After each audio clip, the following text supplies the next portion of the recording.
Hi, I'm Mary So, and I had the pleasure of recently going on a trip to the Holy Land. I've got lots of stories, and I would love to tell you them over a cup of coffee or a Zoom call. But today I'm going to share one in particular about when we went to the ancient ruins of Corinth. We were able to worship under a bunch of these trees. There were maybe 60 or so of us. And I had the honor of helping serve communion with some others who were recently ordained or about to be ordained. And it was just such a holy time and such a special experience. We're surrounded by all of these ruins, and we're worshiping together in a place where I would imagine lots of other people have also worshiped. And after that, we went on a tour.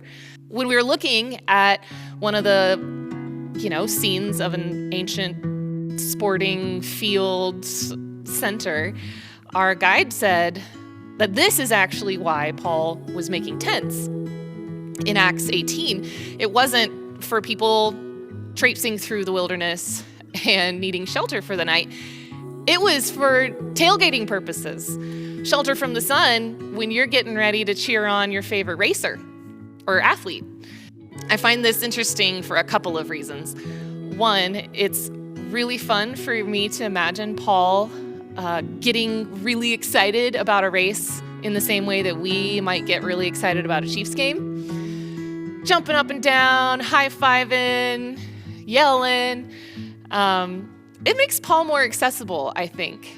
You hear about this guy that wrote a good chunk of the New Testament, and you see paintings of him with a glow around him. He was a guy who probably got excited about a race and didn't mind everyday life. You don't think about the in-between times. But the other thing that I really loved, and something that lines up with Jesus' teaching, is how Paul used tent making, or something that he had in common with other people, to form community. First with the other Jews who had escaped Rome because they were Jewish. And so the three of them share a profession, they share a trade, and so they band together because they also share a faith. But outside of that, they're in the world, they're in the community. They're not just hanging out at the synagogue or the temple, they're at these events.